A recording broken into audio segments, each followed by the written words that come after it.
الحمد لله نحمده ونستعينه ونستغفره ونؤمن به ونتوكل عليه ونعوذ بالله من شرور أنفسنا ومن سيئات أعمالنا من يهده الله فلا مضل له ومن يضلله فلا هادي له ونشهد أن لا إله إلا الله وحده لا شريك له لا ند له ولا ضد له ولا مثل له ولا مثال له سرمدي أزلي أبدي دهري ديمومي لا أول له ولا آخر له ونشهد أن سيدنا وسندنا وحبيبنا وطبيبنا ومأوانا وملجأنا در الله المخزون سر الله المكنون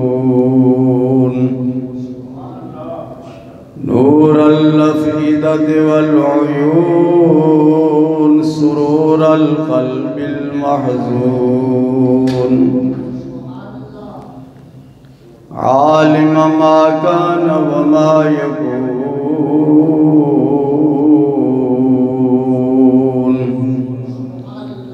سيدنا ومولانا محمدا عبده ورسوله أما بعد فأعوذ بالله من الشيطان الرجيم بسم الله الرحمن الرحيم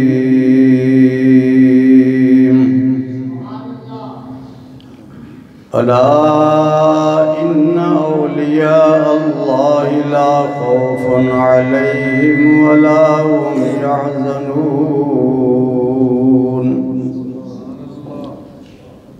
الذين آمنوا وكانوا يتقون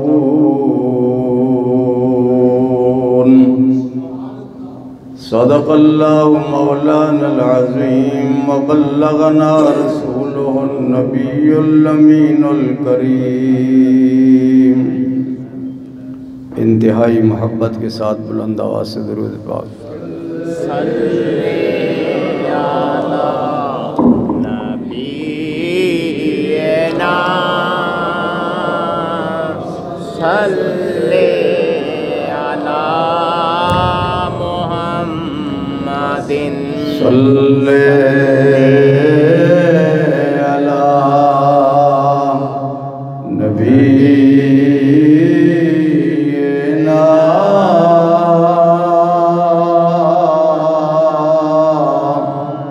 صلی علی محمد صلی علی شفیعنا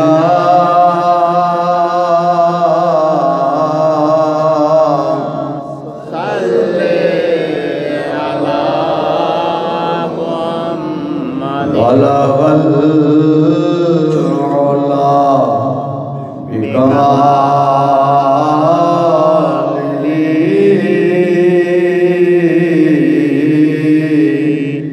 كشف الدجى بجماله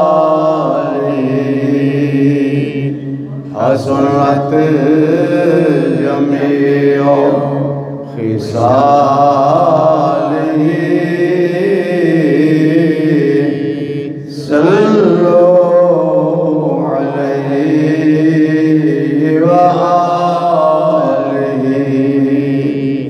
صلی علی نبینا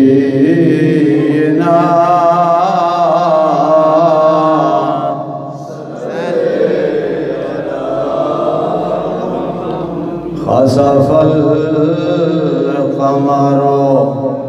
بجماله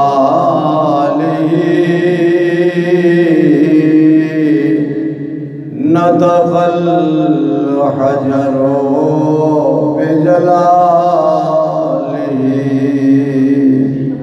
عجز البشر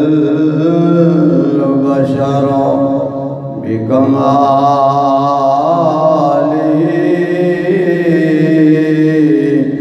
صلوا عليه وآله صلی علی نبینا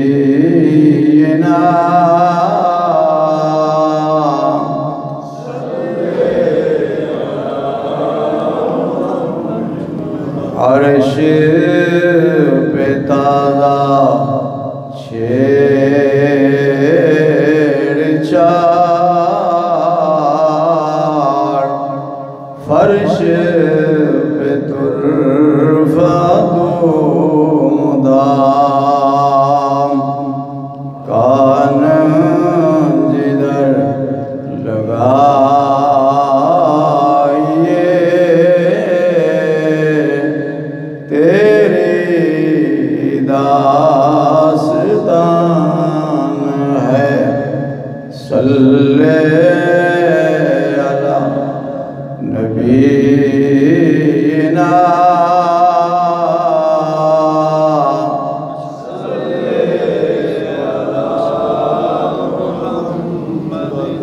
وہ جو نہ تھے تو کچھ نہ تھا وہ جو نہ ہو تو کچھ نہ ہو وہ جان ہے جہان کی جان ہے تو جہان ہے صلی علی نبینا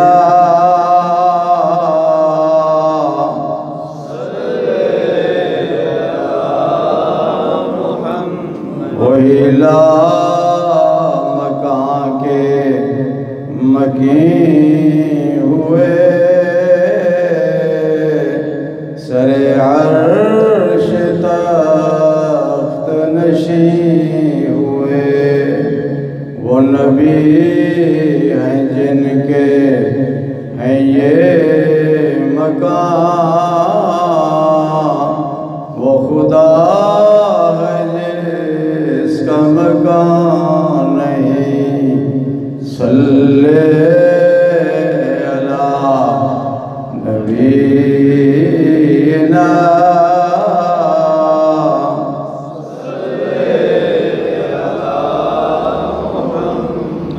وہ کمال حسن حضور ہے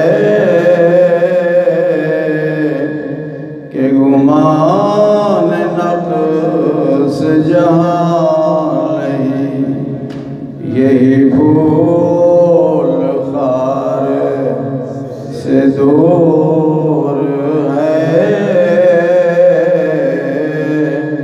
یہی شمع ہے کہ دعا نہیں صلی علی نبینا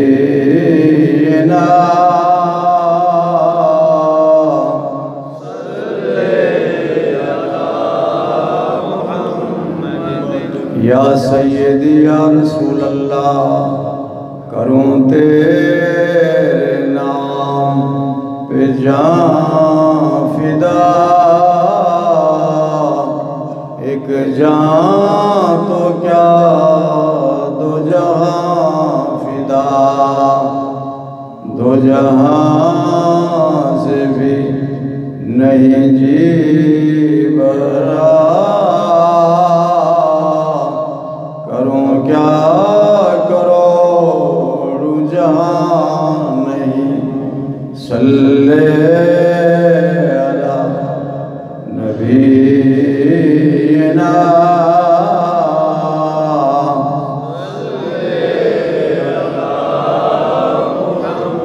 محمد اہل رضا،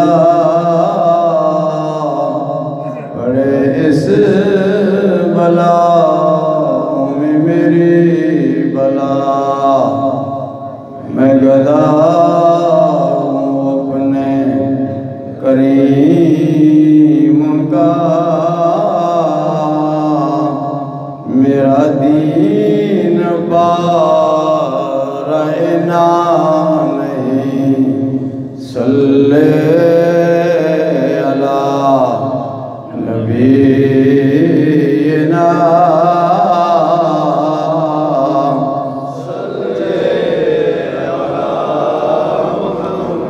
صلی علی رحیمنا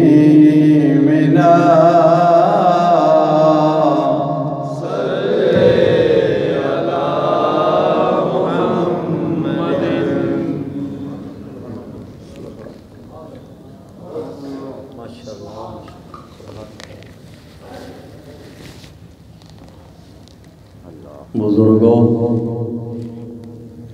بھائیوں، عزیزوں، آج کی تقریر کا موضوع ہے خواجہ خواجگان عطائے رسول فی الہند حضرت خواجہ معین الدین چشتی اجمیری رضی اللہ تعالی عنہ۔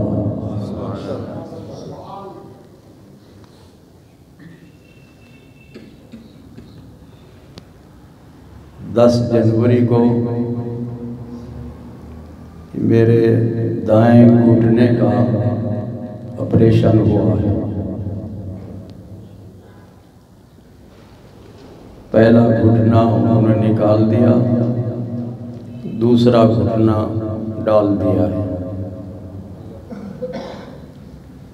ابھی بھی میں درد اور تکلیف میں ہوں۔ دوستوں کی خواہش تھی کہ جمعہ کے لیے آئیں، تو اس لیے اس تکلیف کی حالت میں میں اللہ تعالیٰ کی بارگاہ میں حاضر ہوں۔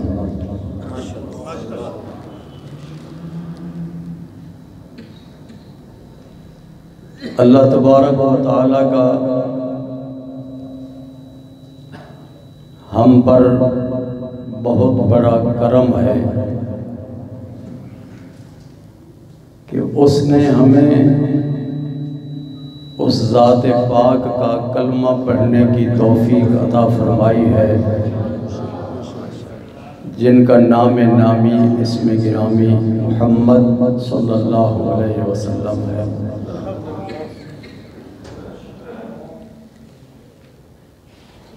اللہ تعالیٰ نے آپ کو یہ شرف عطا کیا ہے کہ آپ اللہ کے آخری نبی اور آخری رسول ہیں۔ قیامت تک کے لیے آپ کے بعد نہ اصلی نبی آ سکتا ہے، نہ ذلی نبی آ سکتا ہے، نہ بروزی نبی آ سکتا ہے۔ رب کائنات نے ختم نبوت کا تاج اور ختم رسالت کا تاج آپ کے سر مبارک پہ سجایا ہے۔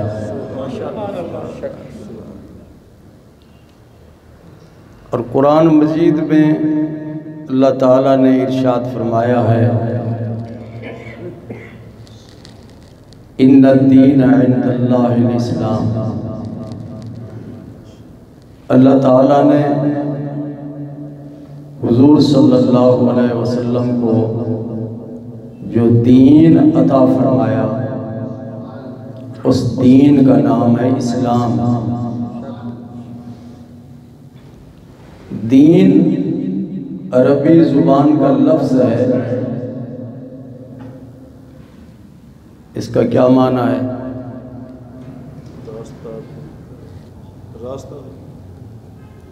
دین مشہور لفظ ہے نا، دین دین، اسلام ہمارا دین ہے کہتے ہیں کہ نہیں؟ تو یونس دین کا معنی کیا ہے؟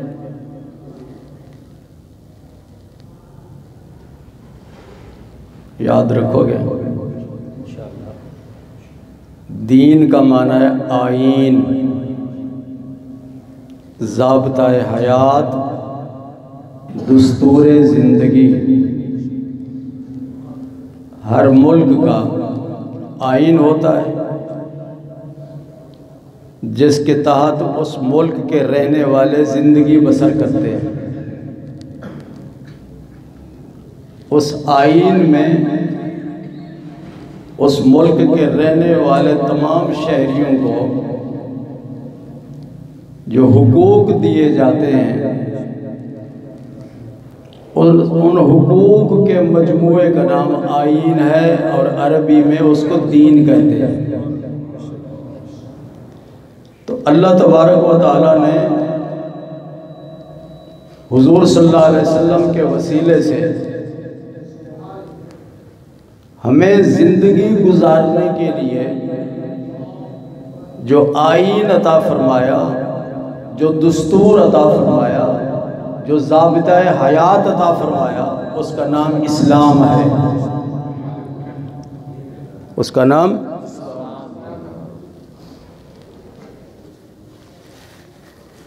اسلام کا معنی ہے امن اور سلامتی۔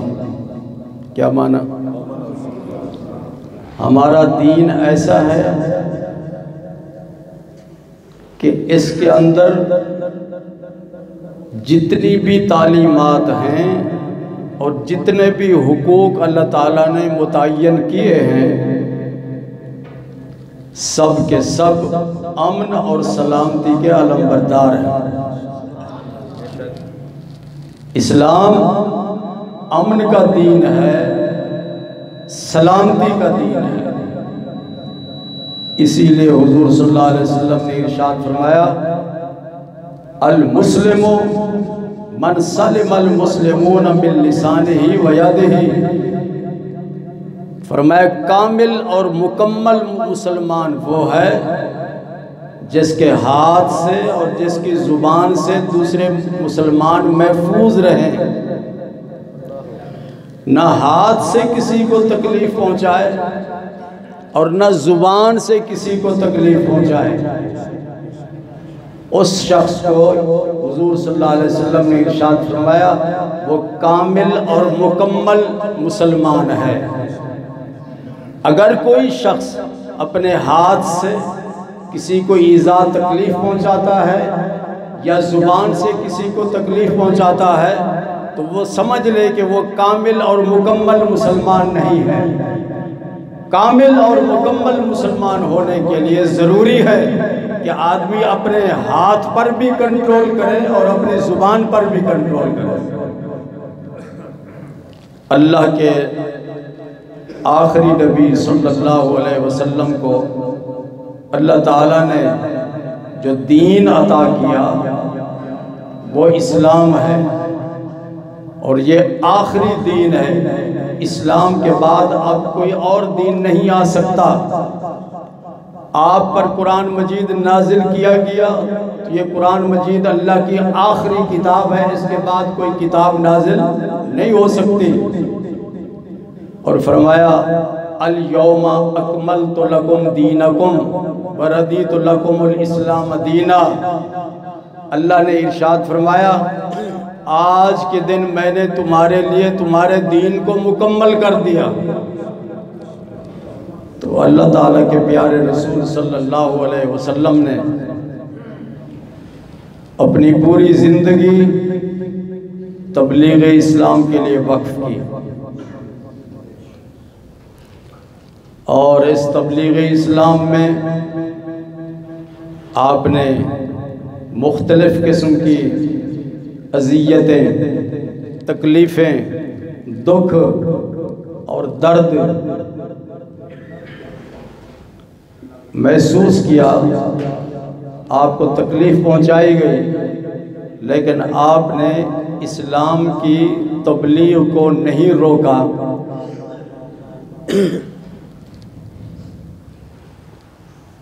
آپ کے وصال کے بعد صحابہ کرام نے اس تبلیغ کے مشن کو جاری رکھا، صحابہ کے بعد تابعین نے، پھر تبع تابعین نے، اور چونکہ منظور صاحب اسلام قیامت تک کے لیے ہے، تو اللہ تبارک و تعالی نے قرآن پاک کی تعلیمات اور اسی طرح حضور صلی اللہ علیہ وسلم کی تعلیمات کو قیامت تک آنے والے لوگوں تک پہنچانے کے لیے ایک جماعت تیار کی۔ کس نے؟ اللہ تعالیٰ نے ایک جماعت تیار کی کہ آپ تو اس دنیا سے جا رہے ہیں، صحابہ بھی نہیں ہیں، تابعین بھی نہیں ہیں، تبع تابعین بھی نہیں ہیں، تو اسلام کی تبلیغ کیسے پہنچے گی؟ تو اللہ تعالیٰ نے ایک جماعت تیار کی، اس جماعت کو قرآن مجید کے 11ویں پارے میں اولیاء اللہ کہا گیا۔ اس جماعت کا نام کیا ہے؟ اولیاء اللہ۔ الا ان اولیاء اللہ لا خوف علیہم ولا هم یحزنون۔ تو اللہ تبارک و تعالیٰ نے قیامت تک کے لیے ولیوں کی ڈیوٹی لگائی ہے کہ تم اسلام کی تبلیغ کرو اور دنیا کے کونے کونے میں اسلام کا پیغام پہنچا دو، کیونکہ نبوت کا سلسلہ تو ختم ہو گیا، رسالت کا سلسلہ بھی ختم ہو گیا، تو رب کائنات نے یہ فریضہ اولیاء کرام کے سپرد کیا۔ ولی کی شان کیا ہے؟ زاہد، کسی ملا سے نہ پوچھو، کسی خشک آدمی سے نہ پوچھو، بے ادب گستاخ سے نہ پوچھو، قرآن سے پوچھو کہ ولی کی شان کیا ہے۔ ارشاد فرمایا لا خوف علیہم ولا هم یحزنون۔ ولی کی شان یہ ہے کہ وہ خود بھی جنتی ہے اور جو ان کا مرید ہو جائے وہ بھی جنتی ہے۔ یہ ولی کی شان ہے۔ اور ولی کی نشانی کیا ہے؟ حضور صلی اللہ علیہ وسلم نے ارشاد فرمایا کسی سے نہ پوچھو کہ ولی کی نشانی کیا ہے، وہ ہماری طرح کھاتے بھی ہیں، پیتے بھی ہیں، شادیاں بھی کرتے ہیں، چلتے بھی ہیں، پھرتے بھی ہیں، سیر کرتے ہیں، سارا سلسلہ ہوتا ہے۔ تو نشانی کیا ہے کہ یہ ولی ہے؟ حضور صلی اللہ علیہ وسلم نے 2 نشانیاں بیان فرمائی۔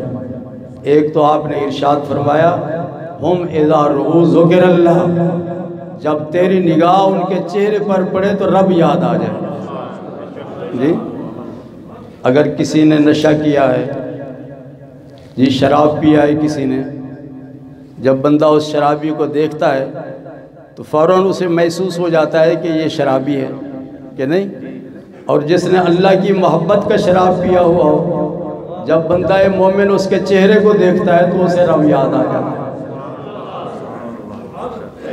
دوسری نشانی یہ ہے، حضور صلی اللہ علیہ وسلم نے ارشاد فرمایا اگر وہ کسی سے محبت کرتے ہیں، کسی کو چاہتے ہیں، جی تو صرف اور صرف ان کی نیت یہ ہوتی ہے کہ میرا رب راضی ہو جائے۔ کسی سے محبت کرتے ہیں تو رب کی رضا کے لیے، اور کسی سے نفرت کرتے ہیں تو رب کی رضا کے لیے۔ ان کی اپنی ذاتی خواہش نہیں ہوتی، اپنی تمام ذاتی خواہشات کو نظر انداز کر کے لوگوں سے محبت کرتے ہیں صرف اس لیے کہ رب راضی ہو جائے۔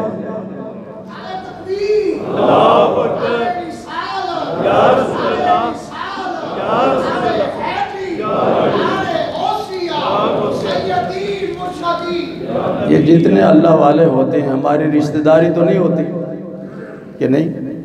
داتا صاحب سے رشتہ داری تو نہیں ہے، خواجہ معین الدین چشتی اجمیری رحمۃ اللہ علیہ سے رشتہ داری تو نہیں ہے، یہ ہے حضرت میاں میر صاحب سے، میاں شیر محمد شرک پور سے، اور اسی طرح حضرت کرما والا سے، یہ جتنے بھی بزرگ ہیں ہماری کوئی رشتہ داری تو نہیں ہے۔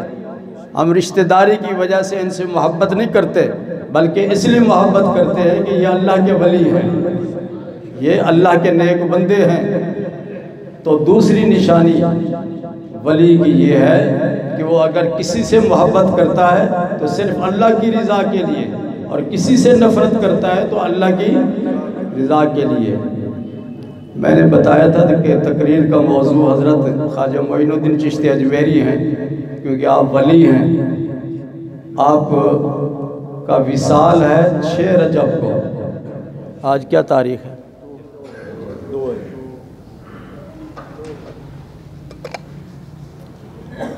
نعرہ تکبیر، اللہ اکبر، نعرہ رسالت، یا رسول اللہ۔ آپ سید ہیں، آل رسول ہیں، حسنی اور حسینی سید ہیں۔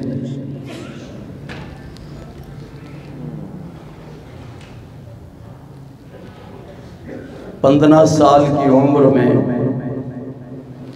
آپ نے دینی تعلیم حاصل کرنے کے لیے سفر کیا، بخارا کا، سمرقند کا۔ جب آپ نے دینی تعلیم مکمل کر لی تو دل میں خواہش پیدا ہوئی کہ ابھی مجھے کسی اللہ والے کے پاس جانا چاہیے اور ان کا مرید ہونا چاہیے۔ دینی تعلیم مکمل کرنے کے بعد طریقت اور حقیقت کے حصول کے لیے آپ نے سفر کیا۔ پتہ چلا کہ نیشا پور کے ایک قصبے میں ایک ولی اللہ رہتے ہیں جن کا نام ہے عثمان ہارونی، کچھ لوگ ہارونی کہتے ہیں۔ یہ جو لوگ مسجدوں میں پڑھتے ہیں نا ختم شریف، ختم خواجگان وغیرہ، تو حضرت عثمان ہارونی کہتے ہیں۔ زاہد ہارونی نہیں، ہارونی۔ ہار جس قصبے میں آپ رہتے تھے اس کا نام تھا ہارون، تو ہارون میں حضرت عثمان رہتے تھے۔ آپ ان کی خدمت میں حاضر ہوئے، عرض کیا حضور میں آپ کا مرید ہونا چاہتا ہوں۔ پھر آپ نے ان کو مرید کرنے کے لیے جو ابتدائی شرائط تھی وہ شرائط مکمل کروائیں۔ مکمل کروانے کے بعد پھر آپ نے ان کو اپنا مرید کیا۔ مرید کرنے کے بعد حضرت خواجہ معین الدین چشتی اجمیری رحمۃ اللہ علیہ یہ نہیں کہ مرید ہونے کے بعد بس اجازت لے لی کہ جو مجھے اجازت دے دے میں گھر جاتا ہوں۔ 25 سال تک انہوں نے اپنے مرشد کی خدمت کی، اپنے مرشد کی، پیر صاحب کی خدمت کی، اور ان کی خدمت میں رہے، فیض حاصل کرتے رہے۔ مکہ مکرمہ میں پہنچے تو وہاں جا کے پیر صاحب نے اللہ تعالیٰ کی بارگاہ میں عرض کیا، یا اللہ میرے پاس اور تو کچھ نہیں ہے تیری بارگاہ میں پیش کرنے کے لیے، میں معین الدین کو تیری بارگاہ میں پیش کرتا ہوں، اسے قبول و منظور فرما۔ غیبی آواز آئی کہ ہم نے اس کو قبول کر لیا۔ پھر آپ وہاں سے روانہ ہوئے مدینہ منورہ، تو سرکار مدینہ صلی اللہ علیہ وسلم کی بارگاہ میں عرض کیا، یا رسول اللہ صلی اللہ علیہ وسلم میں آپ کی خدمت میں اپنا کوئی نیک عمل لے کر نہیں آیا، آپ کی خدمت میں معین الدین چشتی کو پیش کر رہا ہوں، تو قبر انور سے آواز آئی، جی قبر انور سے آواز آئی، یا قطب المشائخ السلام علیکم،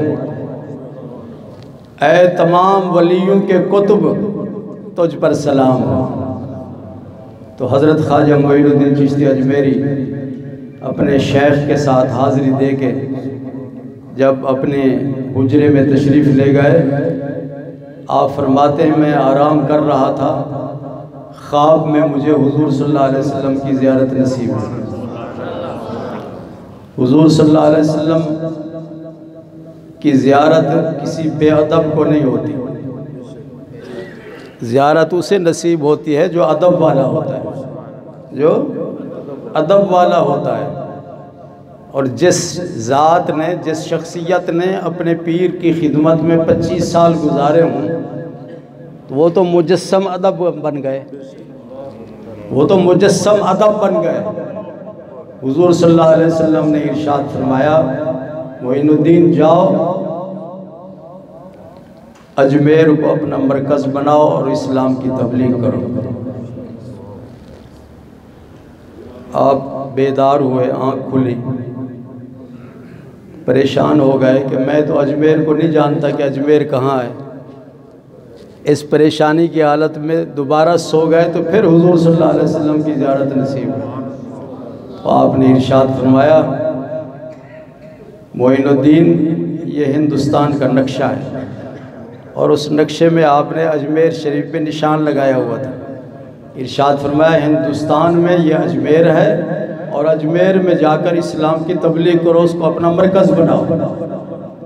حضرت خواجہ معین الدین چشتی اجمیری رحمۃ اللہ علیہ وہاں سے روانہ ہوئے، بغداد شریف پہنچے، حضرت غوث پاک رضی اللہ تعالیٰ عنہ کی خدمت میں 5 مہینے تک رہے۔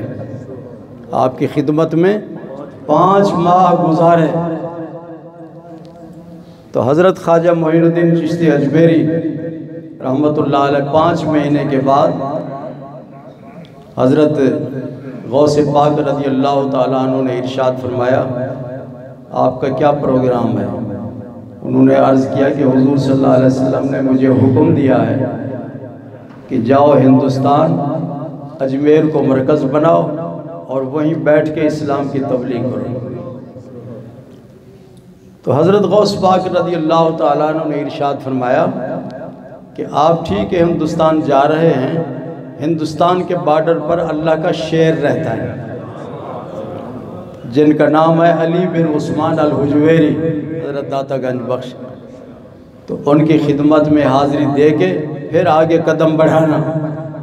چنانچہ آپ وہاں پہنچے، لاہور پہنچے، حضرت داتا صاحب کی بارگاہ میں۔ آپ کا تو وصال ہو چکا تھا، تو آپ نے 40 دن داتا حضور کے قدموں میں گزارے۔ کتنا؟ سرانے کی طرف نہیں بیٹھے، جی مشرق کی طرف نہیں بیٹھے، شمال کی طرف نہیں بیٹھے، داتا صاحب کے قدموں میں بیٹھے۔ آپ نے دیکھا ہے حاجی ریاض حجرہ مبارک، جی اس پہ لکھا ہے حجرہ اعتکاف۔ حضرت خواجہ معین الدین چشتی اجمیری رحمۃ اللہ علیہ نے وہاں پہ اعتکاف کیا 40 دن۔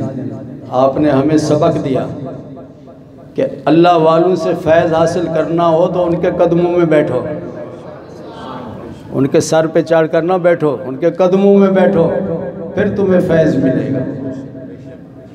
ادب سے فیض ملتا ہے، یاد رکھو، ادب سے فیض ملتا ہے، بے ادب کو فیض نہیں ملتا۔ والد سے فیض لینا ہو، والدہ سے فیض لینا ہو تو ان کا ادب کرو، استاد سے فیض لینا ہو تو اس کا ادب کرو، اپنے باس سے فیض لینا ہو تو اس کا ادب کرو، اپنے پیر سے فیض لینا ہو تو ان کا ادب کرو۔ ادب کرنے سے فیض ملتا ہے، اور جو ادب نہیں کرتا اس کو فیض نہیں ملتا۔ 40 دن حضرت داتا صاحب کے قدموں میں بیٹھے۔ 40 دن گزرنے کے بعد حضرت خواجہ معین الدین چشتی اجمیری فرماتے ہیں، گنج بخشے فیض عالم مظہر نور خدا، نا کے سارا پیر کامل کامل آرا رہنما گنج بخش، یہ شخصیت وہ شخصیت ہے جو خزانہ لٹا رہی ہے، خزانہ لٹا رہی ہے۔ فیض عالم پوری دنیا میں آپ کا فیض ہے، مظہر نور خدا، جس نے اللہ کا نور دیکھنا ہو تو یہاں آ کر دیکھے۔ ناقص سارا پیر کامل، اگر ناقص آدمی آپ کی خدمت میں حاضر ہو جائے تو آپ اس کے لیے پیر کامل ہوتے ہیں، اور اگر کامل لوگ آپ کی خدمت میں حاضر ہو جائیں تو ان کے روحانی درجات کو بلند کر دیتے ہیں۔ اللہ اکبر، یا رسول اللہ، یا علی، یا غوث اعظم میاں شیر محمد صاحب شرک پوری کو جانتے ہیں؟ جی جانتے ہیں؟ میاں شیر محمد صاحب شرک پور والے، آپ ہر جمعرات کو شرک پور شریف سے پیدل چل کر داتا حضور کی بارگاہ میں حاضری دیتے تھے۔ جی یہ کرما والے جو بزرگ گزرے ان کے مرید تھے، کن کے؟ میاں صاحب کے مرید تھے، اور وہ فرماتے تھے، حضرت کرما والا سید اسماعیل علی شاہ بخاری رحمۃ اللہ علیہ، آپ کا دعویٰ تھا کہ قیامت تک جو کچھ ہونے والا ہے مجھ سے پوچھ لو، میں بتانے کے لیے تیار ہوں۔ جی تو میاں صاحب پیدل چل کر داتا حضور کی بارگاہ میں حاضر ہوتے تھے۔ ایک دن طارق صاحب آئے اور اندر قدم نہیں رکھا، اندر نہیں گئے دربار کے، باہر سے حاضری دے کے واپس آ گئے۔ مریدوں نے عرض کیا، حضرت اس کی کیا وجہ ہے؟ آپ نے ارشاد فرمایا، جن کے ساتھ ملاقات کرنی تھی باہر ہی ان سے ملاقات ہو گئی ہے، اندر جانے کی کیا ضرورت ہے؟ اللہ کے ولی کی نگاہ وہاں پہنچتی ہے جہاں ہماری تمہاری نگاہ نہیں پہنچتی۔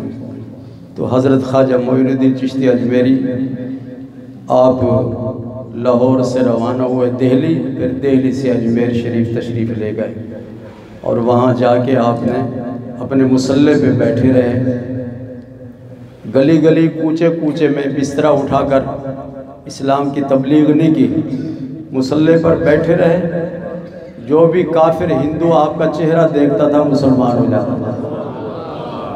جی یہ قرآن پاک حدیث پاک میں ہے نا، سرکار نے فرمایا، ہم اذا رؤوا ذکر اللہ، جب تیری نگاہ ان کے چہرے پر پڑے تو رب یاد آ جائے۔ تو ایک روایت کے مطابق 90 لاکھ انسانوں کو آپ نے کلمہ پڑھایا۔ یہ ایک روایت ہے، صحیح ہے یا غلط ہے بہرکیف، یہ اس میں تو کوئی شک نہیں کہ ہزاروں کی تعداد میں لوگوں نے آپ کی زیارت کی اور کلمہ پڑھا۔ اللہ تبارک و تعالی ہم سب کو بزرگوں کا ادب احترام کرنے کی توفیق عطا فرمائے، ان سے فیوز و برکات حاصل کرنے کی توفیق عطا فرمائے، اور ان کی تعلیمات پہ عمل کی توفیق عطا فرمائے۔ وآخر دعوانا الحمدللہ رب العالمین۔